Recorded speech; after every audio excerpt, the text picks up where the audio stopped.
dibacakan oleh teman saya Ainun.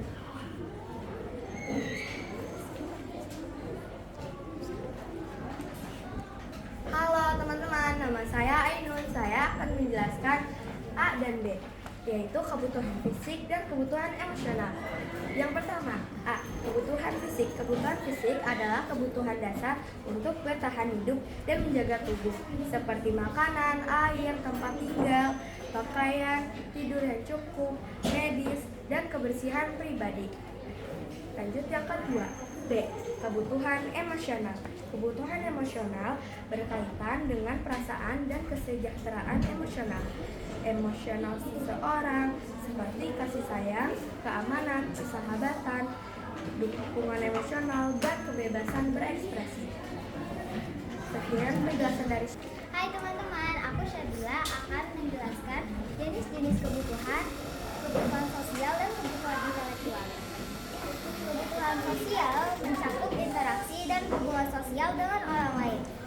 Makhluk manusia adalah makhluk sosial, dan kebutuhan ini meliputi hubungan interpersonal, afiliasi sosial, keakraban, kebersamaan, dan rasa saling menghargai. Selanjutnya, kebutuhan intelektual. Kebutuhan intelektual melibatkan kegiatan yang merangsang pikiran dan memberikan pemahaman, pembelajaran, dan pengembangan intelektual. Hai teman-teman, nama aku Alika. Aku akan menjelaskan tentang keamanan, kebutuhan spiritual dan kebutuhan keamanan. Kebutuhan spiritual terkait dengan makna, tujuan hidup, dan pencarian nilai yang lebih tinggi. Hal ini mencakup dalam kebutuhan akan kepercayaan, praktik keagamaan, refleksi diri, meditasi, dan hubungan dengan sesuatu yang lebih besar dari diri sendiri. Kebutuhan keamanan berkaitan dengan rasa aman, perlindungan dan ancaman fisik dan emosional. Contohnya, keamanan fisik, stabilitas finansial, pekerjaan yang aman, asuransi, perlindungan hukum, dan lingkungan yang bebas dari ancaman. Akan selanjutnya kepada Polri untuk menjelaskan kebutuhan lainnya. Kebutuhan primer. Kebutuhan primer adalah kebutuhan yang mutlak dipenuhi oleh semua manusia, yaitu pakaian, makanan, dan tempat tinggal. Kebutuhan primer terdiri atas sandang, pangan, dan papan.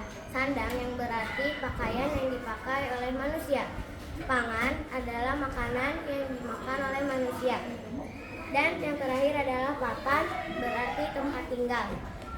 Selanjutnya akan saya berikan kepada Habibah. Kebutuhan sekunder. Kebutuhan sekunder adalah tambahan atau pelengkap agar dapat menjalankan kehidupan yang lebih baik. Maksudnya, tanpa kebutuhan sekunder manusia dapat bertahan hidup, tetapi akan jauh lebih baik jika kebutuhan sekunder juga terpenuhi, seperti kebutuhan primer. Saya akan lanjutkan kepada Rani. Halo, nama saya Marani. Saya akan menjelaskan tentang kebutuhan tersier. Kebutuhan tersier adalah kebutuhan yang dipenuhi di akhir. Tujuan dan pemenuhan kebutuhan tersier adalah untuk kesenangan pribadi, dan kebutuhan ini juga disamakan dengan keinginan, karena tidak semua orang dapat memenuhi kebutuhan tersiernya masing-masing. Selanjutnya, kita beralih ke mengenal uang.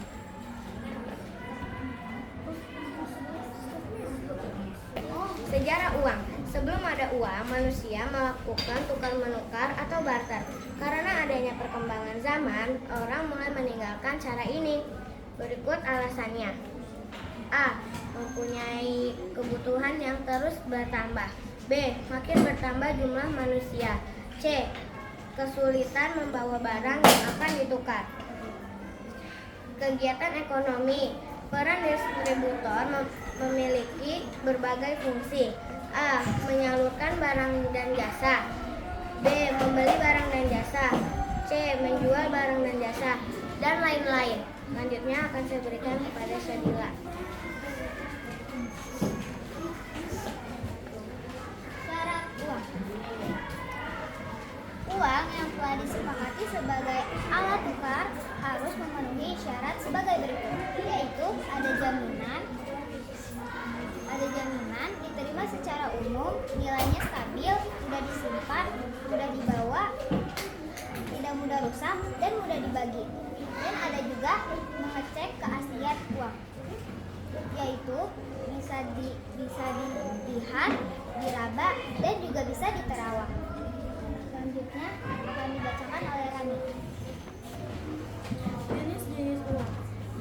uang berdasarkan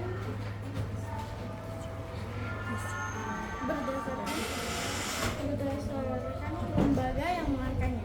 1. Uang kartal. Uang kartal adalah alat pembayaran yang sah dan wajib diterima terhadap transaksi jual beli setiap harinya. 2. Uang modal. 3. Uang kertas. Dan 4. Uang girap. Uang girap tercipta akibat berdasarnya kebutuhan masyarakat terhadap alat tukar yang mudah, aman, dan praktis. Selanjutnya akan dibacakan oleh teman saya Hadisa. Fungsi uang.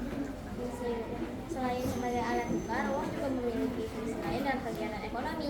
Fungsi uang tersebut dapat dibedakan menjadi fungsi primer dan fungsi sekunder. Nah, inilah contoh-contohnya. A. Fungsi primer. Fungsi primer disebut dengan istilah fungsi asli. 1.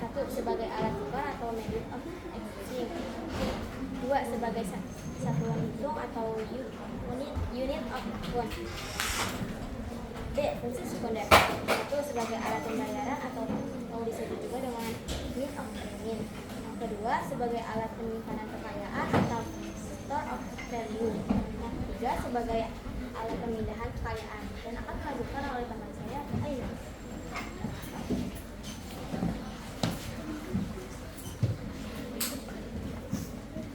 Saya akan membacakan A, B, dan C. Distributor barang. Distributor barang adalah khusus menyalurkan produk berupa barang. B. Distributor jasa. Distributor jasa dapat menyalurkan jasa. C. Distributor perorangan. Distributor perorangan biasanya barang dan jasa yang mengurusnya perusahaan. Yang kedua, A. Distribusi langsung.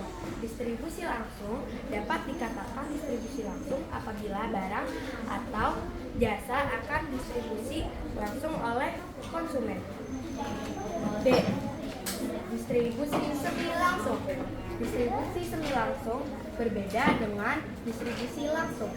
C. Distribusi tidak langsung. Distribusi tidak langsung adalah sistem penyaluran barang atau jasa melalui pihak lain. Sekian penjelasan dari saya, akan dilanjutkan oleh teman saya Alika. Saat ini pengguna cek atau giro sudah jarang ditemui di masyarakat pada umumnya.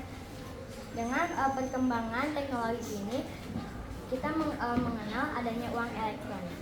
Uang elektronik atau yang biasa disebut dengan e-money memudahkan produsen dan konsumen dan